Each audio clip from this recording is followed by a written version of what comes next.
애기 봐라. 아우, 아버님 애기가 되게 예쁘네요. 응? 이뻐요? 응. 저는 이쁜지 미운지도 모르겠어요. 눈이 안 보이는 사람이라. Ini adalah kisah nyata di mana seorang ayah yang buta atau tidak bisa melihat harus membesarkan putranya sendiri. Dan waktu itu ayahnya mau pulang ke rumah, jadi si bayi digendong di belakangnya. Terus ada ibu-ibu bilang, "Wah, putranya ganteng ya." Iya. Terus dia bilang, "Saya tidak bisa mengetahui apakah dia ganteng atau tidak karena saya tidak bisa melihatnya atau dia buta." Ya namanya juga nggak bisa melihat ya, pasti ayahnya mengalami kondisi yang rumit dengan merawat bayinya sendiri atau merawat putranya sendiri. Bagi ayahnya yang kehilangan penglihatan, ya merawat putranya bukanlah sebuah tugas yang mudah ya, tetapi itu merupakan tugas yang sangat sulit. Suatu hari ayahnya mengajak bayinya untuk melakukan pengecekan tubuh atau memeriksakan bayinya itu ke dokter. Lalu dokternya memberikan kabar buruk tentang kondisi si bayi. Dokter memeriksa bayi tersebut dan memberitahukan hasilnya. Hasilnya adalah bayi tersebut akan hilang penglihatannya dan mengalami kondisi yang sama seperti ayahnya, yaitu tidak dapat melihat. Ya, pertama kali mendengar kabar tersebut, ayahnya merasa sedih dan merasa sangat sulit untuk menjalani kehidupan yang sekarang ini. Kabar tersebut merupakan hal yang menyakitkan, mengetahui bahwa putranya akan kehilangan penglihatannya sama seperti dia. Dokter mengatakan bahwa si putranya itu mengalami katarak bawaan, jadi katarak yang didapatkannya semenjak lahir. Ya, semenjak pulang dari rumah sakit tersebut, ayahnya sangat mengkhawatirkan kondisi putranya. Dia takut masa depannya suram karena dia tidak bisa melihat. Tetapi ayahnya merupakan orang yang tidak pernah menyerah, orang yang gigih. Dia mempersiapkan masa depan putranya dengan sebaik-baiknya, dengan usaha yang bisa dia lakukan. Akhirnya 19 tahun sudah berlalu dan putranya tersebut sudah tumbuh besar menjadi seorang remaja. Nama putranya adalah Daegun. Daegun sudah menjadi anak remaja. Daegun setiap hari bersama ayahnya, tumbuh besar bersama ayahnya, berbagi hari demi hari bersama ayahnya. Lalu ayah dan si Daegun ini mengukur tinggi masing-masing, dan ayahnya dikasih tahu bahwa si anaknya itu lebih tinggi daripada si ayahnya, dan ayahnya merasa senang bahwa anaknya lebih tinggi. Ayah Daegun itu merupakan ayah yang baik ya. Dia pengen anaknya tuh bahagia. Dia tidak ingin anaknya seperti dia, yaitu tidak bisa melihat.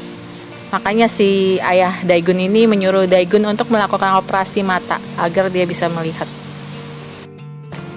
Akhirnya operasi mata pun dijalankan dan dokter berusaha agar penglihatan si Daegun dua-duanya kembali. Tetapi sayang, hanya satu yang bisa kembali. Daegun melakukan operasi mata itu pas bayi ya. Jadi pas operasi itu dokter udah bilang mata sebelah kirinya itu benar-benar tidak bisa dioperasi atau dia tidak bisa melihat. Jadi si dokter itu hanya berhasil mengembalikan penglihatannya di sebelah kanan. Jadi mata kanannya yang bisa melihat. Ya, dokter bilang mata kanannya sangat bagus dan penglihatannya juga bagus. Jadi si Daegun itu bisa menggunakan mata kanannya untuk melihat, dan Daegun bersyukur bahwa dia mempunyai penglihatan di mata kanannya walaupun mata kirinya tidak bisa melihat. Daegun merasa lengkap lah hidupnya karena dia sudah bisa melihat dengan mata kanannya saja, daripada melihat kondisi ayahnya yang sama sekali tidak bisa melihat baik menggunakan mata kiri maupun mata kanannya. Ya, Daegun bersyukur aja kalau dia tidak melakukan operasi mata tersebut, mungkin dia tidak akan bisa melihat. Jadi dia merasa bersyukur ayahnya membuat keputusan yang baik, yaitu mengoperasikan matanya, dan sekarang dia bisa melihat. Daegun merupakan anak yang baik. Dia selalu ingin membuat ayahnya tuh bangga pada dirinya. Jadi selama Daegun bersekolah, dia benar-benar rajin belajar dan dia mendapatkan banyak juara atau prestasi di semua mata pelajaran.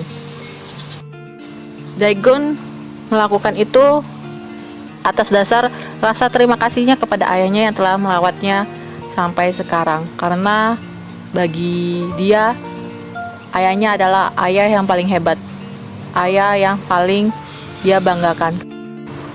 Akhirnya ada salah satu produser dari sebuah acara, dia ingin memberikan kejutan kepada Daegun. Produser ini ingin memberikan video yang mereka rekam waktu ayahnya merawat Daegun, atau ketika Daegun masih kecil dan dirawat oleh ayahnya. Akhirnya si Daegun melihat video tersebut, melihat perjuangan ayahnya yang tidak putus asa, yang begitu gigih untuk merawat anaknya, yaitu si Daegun, walaupun dia tidak bisa melihat. Dan Daegun menangis tersentuh oleh video tersebut. Daegun lalu bilang, bagaimana ya perjuangan ayah, rasanya sangat berat ya merawat aku dengan kondisi tersebut. Aku merasa bangga terhadap ayahku dan aku sangat mencintainya. Aku beruntung banget ya bisa mempunyai ayah yang segigi itu, ayah yang sangat mencintaiku. Ya, kita sebagai penonton bisa melihat bagaimana ketulusan ayah Daegun dalam merawat Daegun. Jadi dengan cintanya yang begitu besar kepada Daegun, dia bisa melewati semua rintangan atau masalah-masalah yang terjadi di dalam kehidupannya. Ayah Daegun juga merasa senang karena dia berhasil membesarkan seorang anak laki-laki yang kuat dan sehat dan juga pintar. Ya, akhirnya ayahnya bersyukur bahwa harapan dia terkabul, di mana dia berharap anaknya menjadi orang yang kuat dan sehat. Dan di umur 19 tahun Daegun merupakan anak yang sehat dan kuat dan pintar juga.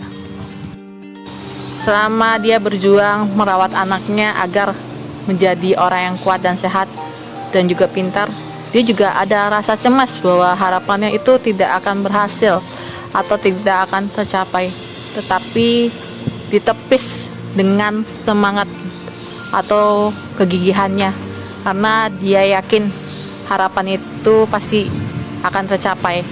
Ada satu hal lagi yang bisa membuat dia menghilangkan rasa cemasnya, yaitu rasa cintanya yang begitu besar kepada anaknya. Jadi harapan itu bisa tercapai karena rasa cintanya yang besar terhadap anaknya.